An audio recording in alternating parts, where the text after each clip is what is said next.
So it's been about a year now since the Magic storyline culminated in a giant battle against the Phyrexians. There were lots of dope cards in the set, but I'd like to highlight 10 cards from March of the Machine that are amazing and all under $1. As always, I'm your host Jordan, and this video is brought to you by the EDH Jank Center, your source for everything Commander and everything Jank. Now let's dive in. Our first card up today is Fearless Scald. 4 and a red creature dwarf berserker, it has backup 1. When this creature enters the battlefield, put a +1/+1 counter on target creature. If that's another creature, it gains the following ability until end of turn.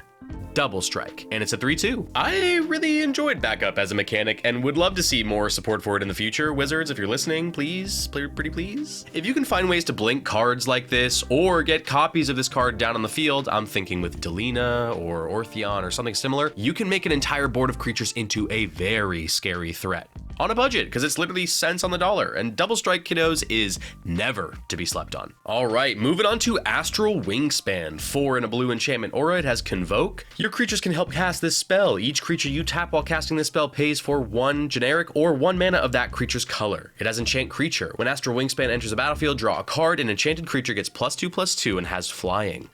This set brought back Convoke, which I absolutely love.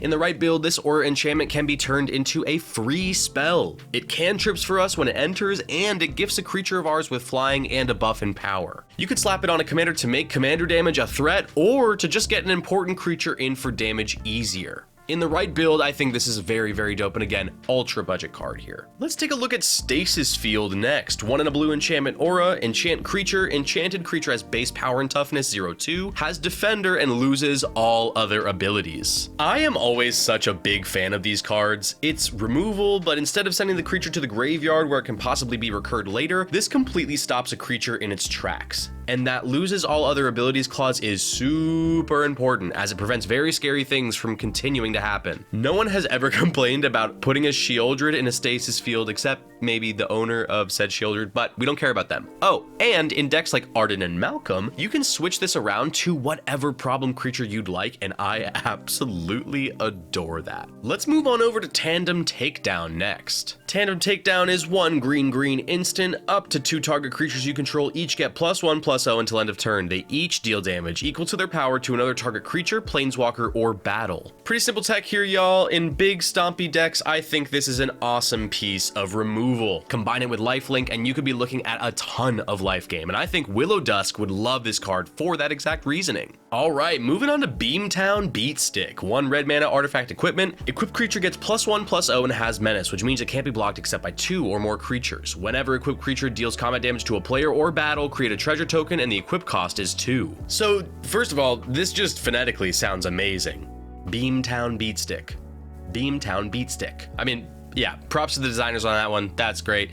Rolls right off the tongue. Anyways, not only does it sound cool, it is cool. Gives a little power buff, a little bit of evasion, lets us snag some treasures, which are always super useful. Super cheap card too for what it does, both money-wise and mana costs. I'm absolutely loving this thing. All right, moving on to Terror of Tawashi. 2 black creature Phyrexian ogre. It has Death Touch, and whenever Terror of Tawashi attacks, you may pay 3 and a black. When you do, return target creature card from your graveyard to the battlefield. It's a Phyrexian in addition to its other types, and it's a 4/3. Listen, I love repeatable effects, and I know that this is high costed, but it's a dope budget reanimator pick if you're up for running it. Giving it Death Touch is an added bonus since this triggers on attack, and we don't even need to get this in for damage for it to work. And another thought about Death Touch, I just think it's always so much scarier in game than it is on paper. Like, you can look at a Death Touch creature right now and be like, okay, I mean, that's probably fine. But there are so many scenarios in game where I've been stopped from doing something because my opponent has a Death Touch creature, or I've been stopped from blocking because my opponent is attacking me with a Death Touch creature, and I don't want to lose my creatures. All right, next up we got Seer of Stolen Sight. 2 and a black creature Phyrexian Warlock. It has Menace. This creature can't be blocked except by 2 or more creatures, and whenever 1 or more artifacts and or creatures you control are put into a graveyard from the battlefield, Surveil 1, which means you can look at the top card of your library and you may put that card into your graveyard if you want, and it's a 2/3. So with Murders at Karlov Manor bringing Surveil back in a pretty big way, I think this is a card people should not forget about. Menace is a bonus, but that second ability is what's really awesome. If you're sacrificing stuff, why not be putting more things into your graveyard to recur later? Maybe with the Terror of Tawashi? Woo! Speaking of budget reanimation, let's take a look at another amazing black card from this set, Archpriest of Shadows, which is 3 black creature human warlock. It has backup 1, which means when this creature enters the battlefield, you put a +1/+1 counter on target creature. If that's another creature, it gains the following abilities until end of turn. Those following abilities are Death Touch, and whenever this creature deals combat damage to a player or battle, return target creature card from your graveyard to the battlefield, and it's a 4/4. Yet another amazing graveyard recursion option here from this set. If you're running Creature Reanimator in black in a budget, this is an amazing include in my opinion. There are plenty of ways to get this in for damage, and Death Touch helps with that. And the fact that this has backup makes it so that we can be returning multiple creatures from the battlefield if all of our other creatures with backup can hit someone. Okay, let's take a look at Pile On next. 3 in a black instant, it has Convoke and destroy target creature or planeswalker, Surveil 2. Pretty simple tech here, guys. This is just a slam dunk removal piece in token decks, although I honestly think most decks wouldn't mind running this as it very quickly becomes a 1 mana or free removal spell. But like I said, if you're running tokens, you'll have plenty of fodder for this to be a free spell. This also synergizes with the Inspired mechanic, which I think is pretty cool. And lastly, we're taking a look at our most expensive card of the day. It's Yargle and Multani, 3 black